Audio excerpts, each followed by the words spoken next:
સ્ટીમરમાં મૂકી દીધું છે સ્ટીમ થવા માટે. તેમાં કેક ટીનને મૂકી દો સ્ટીમ થવા માટે.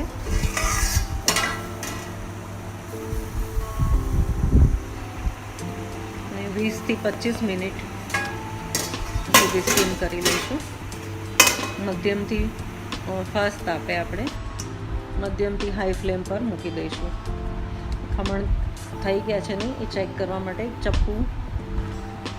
ચપ્પુને પિયર્સ કરી અને ચેક કરી શકો છો. જો એ ક્લીન આવે તો ઢોકળા તૈયાર છે.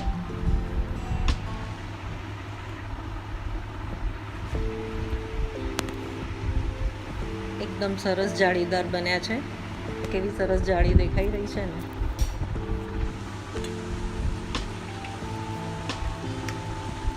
ઢોકળા સહેજ ઠંડા પડે એટલે એના સરસ પીસીસ પાડી લેવાના છે.